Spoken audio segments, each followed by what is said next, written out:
ओम नमः शिवाय। श्री शिव महापुराण रुद्र संहिता सती खंड 34वां अध्याय। ब्रह्मा जी बोले, इस प्रकार गणों सहित वीरभद्र के प्रस्थान करने पर दक्ष तथा देवताओं को अनेक प्रकार के अशुभ लक्षण दिखाई पड़ने लगे। गणों सहित वीरभद्र के चल देने पर वहां अनेक प्रकार के उत्पात होने लगे और हे देवऋषि, यज्ञ विध्वंस की सूचना देने वाले तीनों प्रकार आध्यात्मिक, आधिदैविक एवं आधि भौतिक के अपशगुन होने लगे। हे तात, दक्ष की बाईं आंख, बाईं भुजा और बाईं जांघ फड़कने लगी, जो अनेक प्रकार के कष्ट देने वाली तथा सर्वथा अशुभ की सूचक थी। उस समय दक्ष के यज्ञ स्थल में भूकंप उत्पन्न हो गया। दक्ष को दोपहर में अनेक अद्भुत नक्षत्र दिखने लगे। दिशाएं मलिन हो गई। सूर्य चितकबरा हो गया। सूर्य पर हजारों घेरे पड़ गए, जिससे वह भयंकर दिखाई पड़ने लगा। बिजली तथा अग्नि के समान दीप्तिमान तारे टूटकर गिरने लगे। नक्षत्रों की गति टेढ़ी और नीचे की ओर हो गई। हजारों गिद्ध दक्ष के सिर को छूकर उड़ने लगे और उन गिद्धों के पंखों की छाया से यज्ञ मंडप ढक गया। यज्ञ भूमि में सियार तथा उल्लू शब्द करने लगे। आकाश मंडल से श्वेत बिच्छुओं की उल्कावृष्टि होने लगी। धूलि की वर्षा के साथ तेज हवाएं चलने लगी और घूमती हुई वायु से कंपित होकर टिड्डियां सब जगह उड़ने लगी। दक्ष ने देवताओं के साथ जिस नवीन तथा अद्भुत यज्ञ मंडप का निर्माण किया था, उसे वायु ने ऊपर की ओर उड़ा दिया। दक्ष आदि सभी लोग अद्भुत प्रकार से रक्त का वमन करने लगे और हड्डी से समन्वित मांस खंड बार बार उगलने लगे। वे सभी लोग वायु के झोंके से हिलते हुए दीपक के समान कांपने लगे और शस्त्रों से आहत हुए प्राणियों के समान दुखित हो गए।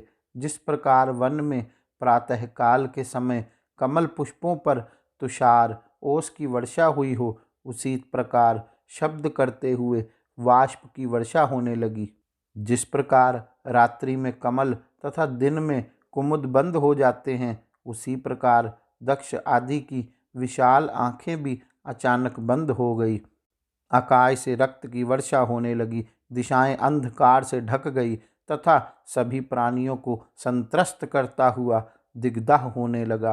हे मुने, जब विष्णु आदि देवताओं ने इस प्रकार के उत्पात देखे, तब वे अत्यंत भयभीत हो उठे।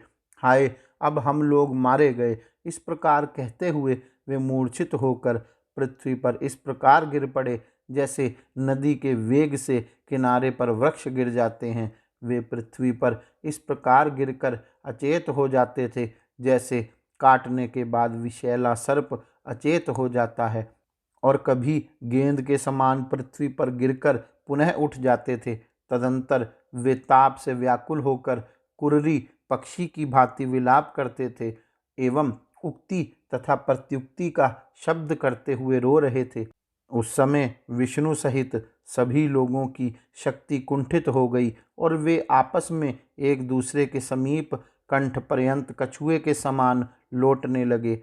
इसी बीच वहां समस्त देवताओं और विशेषकर दक्ष को सुनाते हुए आकाशवाणी हुई।